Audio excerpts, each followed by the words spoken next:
Oke, sedikit perkenalan dari saya Valisneria Utami. Saat ini award di LPDP untuk program S3 Targeted PNS TNI Polri dan saat ini sedang berkuliah S3 di University of Glasgow, jurusannya Language and Teacher Education. Jadi saya sekarang sudah on the way menuju tahun kedua studi PhD saya. Kalau untuk tahapan seleksi LPDP, dan karena baru juga sudah selesai, sudah wisuda juga, jadi saya yakin informasi seperti tahapan seleksi LPDP Mbak Erika sudah familiar, ada tahapan seleksi administrasi, lalu ada skolastik, dan juga ada substansi. Akan tetapi di substansi ini nanti saya akan berfokus banyak tentang persiapan wawancara, terutama bagaimana dalam hal menjawab pertanyaan-pertanyaan terkait riset dan juga kontribusi nanti, kaitannya riset dengan kontribusi. Oke, ini juga sepertinya uh, sudah lulus ya Mbak ya, pemahamannya tentang apa aja sih benefitnya gitu. Jadi ada dana pendidikan, lalu ada dana pendukung, dan kalau ini saya tambahkan ini benefit lainnya dari LPDP itu studying dan networking dalam keterkaitan kita mau studi lanjut gitu. Jadi di sini ada 6 poin hasil refleksi saya selama 1 tahun. Apa nih benefitnya selain pastinya keterjaminan finansial dari LPDP. Jadi yang pertama di sini saya merasa benefitnya itu ketika studi S3 itu adalah deep learning dan penguasaan keilmuan. Jadi dalam hal memahami, dalam hal memperluas kedalaman pemahaman kita terhadap keilmuan yang mau kita kuasai gitu. Jadi ditarik lagi dari berbagai macam sudut pandang gitu ya, sudut pandang kedalaman pemahaman kita terhadap eh, riset yang mau kita ambil gitu. Jadi di sini terasa banget gitu ketika belajar itu pertanyaan core-nya adalah why, kenapa, kenapa, kenapa gitu. Mungkin pertanyaan, jenis-jenis pertanyaan yang belum banyak tergali ketika saya itu dalam proses belajar atau mengembangkan proposal riset ketika di Indonesia. Lalu yang kedua itu belajar melalui riset nyata. Jadi di sini support yang diberikan oleh untuk international student itu eh, kita diajarkan bagaimana merancang penelitian itu tidak hanya berdasarkan gap keilmuan, tapi eh, bagaimana sebelum ada gap keilmuan itu kita merancang penelitiannya dari kajian filosofisnya, dari kajian worldview-nya atau paradigmanya gitu. Paradigma di sini seperti lensa. Jadi kalau kita analoginya itu kalau kita mau ngambil gambar atau foto gitu, kita punya HP, tapi setiap HP itu kan ada spesifikasinya masing-masing nih kameranya. Ada orang yang kecenderungannya nggak, kalau foto tuh kayaknya lebih nyaman pakai merek HP tertentu gitu.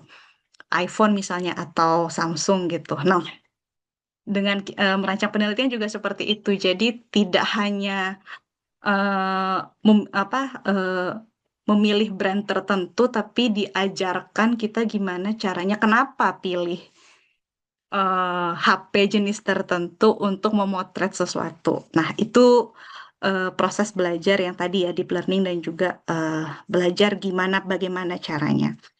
Terus yang ketiga, benefit yang didapat itu kemandirian akademik dan intellectual maturity. Jadi memang di UK itu core-nya adalah independent learning, jadi belajar mandiri gitu, yang mungkin secara culture itu sedikit berbeda dengan bagaimana proses kita belajar atau mendapatkan pendidikan ketika di Indonesia. Yang keempat ini yang saya suka banget gitu, akses ke sumber daya akademik itu unlimited. Dan kalaupun terbatas itu library di sini sangat support terhadap akses ke referensi ya. Jadi ada banyak sekali support untuk international student dan relasi intensif dengan promotor, dengan supervisor gitu, yang benar-benar men-challenge kita secara intelektual gitu. Jadi nanti Mbak Erika insya Allah akan merasakan juga bagaimana membangun relasi dengan supervisor dan membangun uh, intellectual pathway ketika nanti akan melanjutkan studi S3. Dan yang keenam, ini yang benefit yang lain itu ada peluang kolaborasi. Jadi di luar kampus itu ada banyak apa ya, kayak semacam komunitas. Jadi ada MGBI. MGBI itu Mata Garuda Britania Irlandia. Jadi itu himpunan mahasiswa yang studi di Britania dari level S2 dan S3 itu bagus banget untuk berjejaring. Terus ada doktrin, doktrin ini segmented untuk mahasiswa S3 dan mereka ada klaster keilmuannya juga. Jadi peluang yang baik untuk sharing keilmuan, terus mungkin belajar metodologi penelitian. Lalu di kampus saya itu ada Glacier. Glacier ini sama eh, anak-anak PhD yang di School of Education. Mereka dalam 1 tahun itu ada beberapa kali membuat conference untuk sharing penelitian yang mereka lakukan dan ada SJSSS. Kalau ini lebih general dan dia eh, mengcover semua mahasiswa research student di Scotland dan klaster keilmuannya social science seperti itu. Lalu selanjutnya eh, ini syaratnya ya. Jadi di sini syaratnya eh, berdasarkan pengalaman saya sendiri untuk klaster PNS TNI Polri gitu. Kalau yang PNS memang surat usulan atau surat rekomendasinya itu wajib ada dan LPDP ini kalau eh, saya sharing dengan teman-teman dan eh, beberapa kali juga mementori teman-teman yang ingin melanjutkan studi lewat LPDP dan dia seorang ASN itu memang eh, apa ya dokumennya itu tuh akan diperiksa oleh LPDP dan jadi pastikan sesuai dengan format yang diberikan gitu. Jadi ada beberapa teman-teman cerita ada kurang sedikit dan lain-lain. Nah, itu kalau bisa diminimalisir dan dengan mengecek ulang kembali dokumen-dokumennya gitu. Jadi di sini sudah ada dan sudah secara komprehensif LPDP mencantumkan ini semua di websitenya. Selanjutnya, nah ini yang ingin saya sharing juga ke teman-teman di sini bahwa berdasarkan eh, pengalaman waktu wawancara dan juga ngobrol dengan teman-teman yang ingin melanjutkan studi S3, lalu em, hasil refleksi juga sendiri, saya merasa bahwa ketika wawancara pada saat eh, beasiswa LPDP ini, yang banyak sekali ditanyakan itu adalah tentang research paradigm. Mungkin sudah tahu ya tentang bagaimana membuat proposal, tapi sebenarnya inti dari proposal yang menurut saya perlu kita benar-benar pelajari lebih dalam itu tentang worldview-nya, yaitu tentang bagaimana cara kita mendefinisikan knowledge, pengetahuan gitu. Dan ini saya ingat supervisor saya dulu eh, bertanya hal ini. Ini hal pertama yang dia tanyakan ke saya ketika pertama kali approach dengan potential supervisor gitu. Nah, jadi ada tiga ya, eh, tiga worldview atau bagaimana pendekatan atau lensa yang bisa kita pakai untuk mendefinisikan apa sih itu pengetahuan gitu. Ada positivism, ada interpretivism, dan ada pragmatism. Jadi secara sederhana itu paradigm itu eh, bagaimana lensa mana yang kita pakai untuk melihat bagaimana kita mendefinisikan pengetahuan gitu. Nah, jadi ada di dunia akademisi itu ada beberapa akademisi yang dia lensanya itu melihat pengetahuan, melihat dunia ini tuh dari sudut pandang positivism. Positivism itu tuh berarti dia eh, value-nya adalah objektivitas gitu. Jadi semuanya itu harus ada empirical evidence, data empirisnya, terus semuanya terukur gitu. Jadi itu positivism. Jadi dia melihat knowledge itu sebagai sesuatu yang terukur, yang objektif, dan dia nanti tujuannya adalah untuk mencapai generalisasi atau universal gitu. Sesuatu yang universal yang bisa disimpulkan gitu. Biasanya ini commonly kalau background keilmuan kita itu natural science gitu ya atau pure science gitu. Jadi semuanya itu value free gitu. Semuanya itu tuh bisa terukur, bisa dikategorisasikan dan ada konsensus dan nanti bisa dan itulah nanti bagaimana kita mendefinisikan pengetahuan. Jadi nggak bisa asal hanya eh, berbicara satu hal terus kita langsung bisa mengklaim itu sebuah knowledge gitu. Nah, ini ada beberapa peneliti atau supervisor ketika nanti proses approach itu dia worldview-nya itu positivism gitu. Nah, lalu ada juga yang worldview-nya berbeda nih. Jadi ada yang semuanya itu tuh harus objektif, harus bisa terukur gitu kan. Terus value free gitu ya, objektif, generalisasi. Tapi ada juga worldview beberapa akademisi atau supervisor itu dia interpretivism. Jadi dia in the opposite side of the positivism gitu. Biasanya ini common ditemukan di yang cabang-cabang keilmuan social science gitu, walaupun tidak rigid ya, tidak sekaku itu. Jadi kebalikan dari positivis, ada interpretivis gitu. Jadi interpretivis ini dia kalau positif itu objektif, berarti interpretivis kebalikannya. Dia memvalue subjective meanings, dia memvalue perspektif individu gitu. Terus dia percaya bahwa knowledge itu tuh sesuatu yang dikonstruk gitu, lewat dialog gitu. Nah, sebenarnya dari worldview ini nanti juga akan terbayang bagaimana desain penelitiannya. Apakah lebih ke kuantitatif dengan intervensi, dengan survei studies, atau interpretivis yang lebih ke misalnya etnografi atau lebih ke case study seperti itu ya. Dan interpretivism ini dia meng-highlight pentingnya kontekstual. Jadi jadi realitas atau knowledge itu tuh sangat kontekstual gitu, tidak bisa disamakan. Jadi dia menegasikan the idea of universal atau generalization seperti itu. Nah, nanti ketika proses persiapan beasiswa LPDP dan juga secara bersamaan mendevelop ide riset proposal, ini yang kalau menurut saya hal-hal yang amat sangat penting selain persiapan dokumen dan juga IELTS ya, bahasa Inggris dan juga surat rekomendasi dan lain-lain.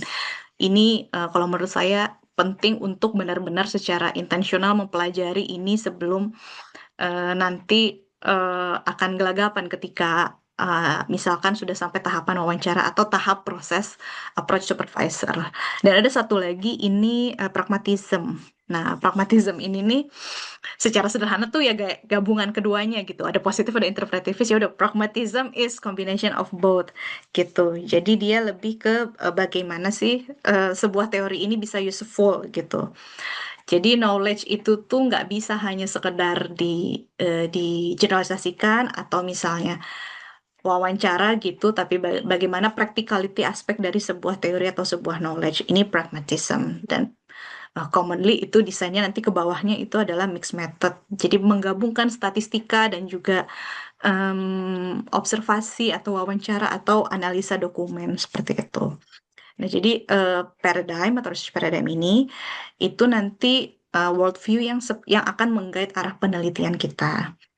eh Rasa nanti ketika dalam proses wawancara bagaimana nanti mereka memberikan respon, interviewer memberikan respon gitu dari ide penelitian dan bagaimana nanti kontribusinya gitu ke rencana kontribusi kita gitu. Jadi untuk persiapan S3 kalau menurut saya ini sangat penting sekali untuk memahami atau invest sedikit waktu mempelajari tentang research paradigm karena ini akan bermanfaat ketika beasiswa dan juga nanti proses approach dengan supervisor gitu. Nah, ini saya akan sedikit bercerita tentang pengalaman saya nih pada saat persiapan beasiswa S3 ini nih seperti apa sih? Nah, jujur saya memulai persiapan itu sejak tahun 2021 sebenarnya. Tapi again setiap orang tahapan persiapannya berbeda-beda gitu. Tapi di sini saya memang mulainya dari bawah banget gitu. Dari mulai belajar IELTS lagi dan mulai meriset ide proposal gitu. Karena kebetulan kasus saya sedikit berbeda kayaknya dengan Mbak Erika. Jadi dari S2 ke S3 itu jedanya itu lama sekali gitu. Jadi saya tamat S2 itu 2017, mau sekolah lagi itu sekarang ya 2025. Jadi di jeda waktu lebih kurang 6 sampai 7 tahun gitu, di mana selama 6-7 tahun itu kan bekerja ya, bekerja, terus cari kerjaan, terus alhamdulillah jadi dosen gitu. Jadi ada banyak hal yang miss gitu, yang benar-benar terlewat gitu. Jadi saya mulai lagi dari bawah untuk benar-benar belajar IELTS, terus mengembangkan ide proposal riset. Lalu jadi itu satu tahun 2021 tuh getting started lah istilahnya. Jadi benar-benar mempersiapkan diri, mulai lagi belajar lagi gitu. Terus 2022 itu sudah mulai muncul pilihan kampus gitu. Terus IELTS sudah mulai paham sedikit-sedikit, sudah mulai anget lagi otaknya. Terus ide riset juga sudah muncul gitu terkait dengan field yang mau saya bahas dan juga potensial partisipannya seperti apa. Dan di sini juga saya mendapatkan beasiswa PPSL atau persiapan studi lanjut untuk dosen yang ingin sekolah ke luar negeri gitu. Nah, jadi 2021 belajar IELTS, 2022 sudah mulai tergambar, oke ide riset saya mau seperti ini, terus pilihan kampusnya sudah mulai mengerucut, saya mau ke either ke UK atau ke Australia, dan juga alhamdulillah dapat beasiswa persiapan untuk studi ini gitu. Jadi 2022 itu progressing tapi masih baby step ya, masih kecil-kecil gitu. Oke, selanjutnya Mbak Yunita. Nah, 2023 ini tahun yang berat sih kalau menurut saya karena di satu sisi IELTS-nya udah dapet nih, alhamdulillah sudah memenuhi. Tapi most of the ide proposal saya atau my approach to my potential supervisor itu rejection ya. Jadi banyak email balik yang saya dapat itu adalah no, terutama dari teman potential supervisor yang di Australia. Jadi rata-rata dari mereka itu tidak menerima PhD student karena sudah over capacity. Terus sisanya ya di ghosted gitu ya. Jadi tidak dibalas emailnya gitu. Terus habis itu juga ada yang interested tapi udah stop di situ. Jadi nggak ada follow up-nya gitu. Dan masih belum ada nih hilal. Mau kemana nih saya kampusnya gitu. Jadi pada saat itu sudah mulai harus berstrategik gitu. Awalnya kepengen dapat LOA dulu, tapi ternyata hampir di ujung tahun 2023, which is berarti sudah hampir mau 1 tahun dari band IELTS saya itu masih belum terlihat gitu ya, masih belum ada yes dari satu supervisor. Terus udah mulai goyah ya, udah mulai goyah apa ke US aja gitu ya, karena sudah banyak no ya dan nggak belum ada news gitu. Dan akhirnya di ujung-ujung itu saya fokus ke ambil kelas untuk tes bakat skolastik dan untuk persiapan beasiswa LPDP gitu. Jadi fokusnya dari kejar supervisor dan developing research proposal, di akhir-akhir itu saya merasa oke, sudah cukup. Saya mau fokus ke buat esainya lagi gitu. Which is susah. Kalau saya pribadi merasa sulit karena uh, itu men-challenge diri sih gitu karena sudah dapat penolakan-penolakan ya rasa males itu saya melihatnya pada saat itu sesuatu yang natural aja gitu jadi males gitu kan kayak ya udahlah ya apa mungkin emang jalur lain atau jadi pada saat itu ya agak sedikit goyah gitu terus 2024 akhirnya sudah makin realistis, oke kalau memang belum ada, kalau memang Australia tidak, dan sampai sekarang UK belum bilang yes, berarti saya harus fokus ke persiapan beasiswanya, dan pada saat itu ya, saya selain mendaftar LPDP, saya juga Fulbright, consider Fulbright gitu, tapi saya lean towards more LPDP gitu. Dan jujur pada saat mengembangkan esai ini justru arah riset proposalnya juga semakin jelas gitu karena saya berusaha untuk mengalign antara penelitian dan juga bagaimana kontribusinya nanti pasca studi gitu terkait dengan profesi sebagai dosen, bagaimana mengkaitkan dengan Tridharma gitu ya. Tapi sampai pertengahan, bahkan sampai sudah lulus, dinyatakan lulus nih beasiswa LPDP, saya belum dapat yes juga dari kampus di UK gitu ya. Tapi alhamdulillah, mungkin karena sudah pasrah gitu, jadi pas di akhir ketika ada satu supervisor yang saya benar-benar nothing tulus di tahapan itu. Ya udahlah, satu kali lagi coba gitu, dan sudah mulai makin realistis. Ya sudahlah, kalau memang 2024 akhir nih nggak dapet juga, ya berarti harus belajar IELTS lagi. It's okay gitu. Justru malah ketika lagi berpasnya itu, malah akhirnya ketika mulai prosesnya ada satu supervisor yang mau memberikan saya kesempatan untuk jadi PhD studentnya gitu. Nah, jadi selanjutnya berarti nah, jadi kalau saya bisa highlight sharing tips dan trik eh, saya benar-benar, saya orangnya tipe yang prepare-nya memang intentional gitu. Jadi setiap orang again berbeda-beda gitu. Tapi karena because saya tahu apa yang kurang gitu kan di diri saya gitu, jadi memang saya invest untuk persiapannya selama 1-2 tahun ke depan. Which is sekali lagi berbeda-beda masing-masing awardee gitu.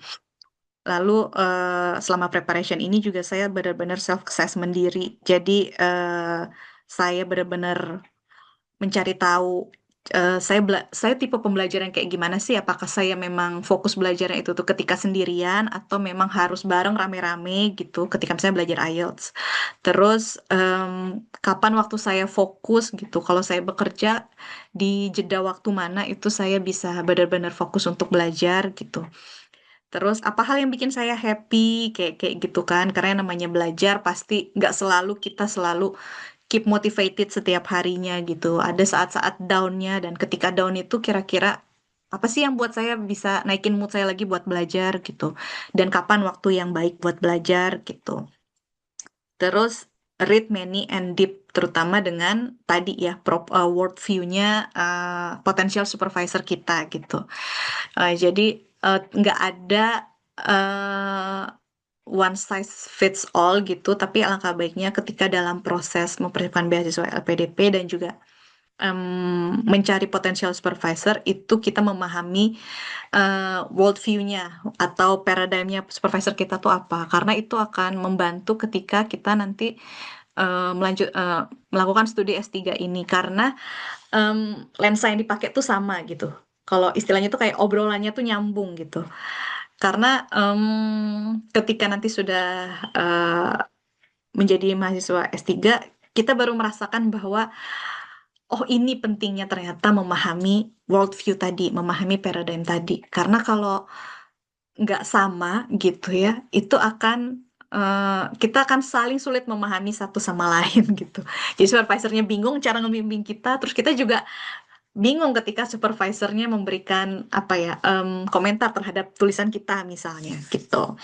Dan do not forget to rest gitu, karena ini maraton. Kalau di saya maraton benar-benar 4 tahun persiapannya, jadi di balance antara belajar dan juga dengan istirahat gitu. Lalu selanjutnya Mbak Yunita, nah ini untuk LPDP, again yang pertama itu dokumennya dicek sekali lagi gitu. Kalau saya bahkan minta tolong teman untuk melihat apa benar ini sudah benar seperti itu. Karena untuk meminimalisir misalnya kayak ada masa sanggah atau memang ada masa sanggah gitu. Tapi kalau menurut saya kalau bisa diantisipasi di awal gitu, jadi kita sudah bisa lewat satu gate pertama atau apa ya, tahapan pertama yaitu dokumen. Jadi nanti bisa fokus ke TBS-nya lagi gitu, atau bisa lebih banyak waktu yang dipakai untuk persiapan wawancara seperti itu.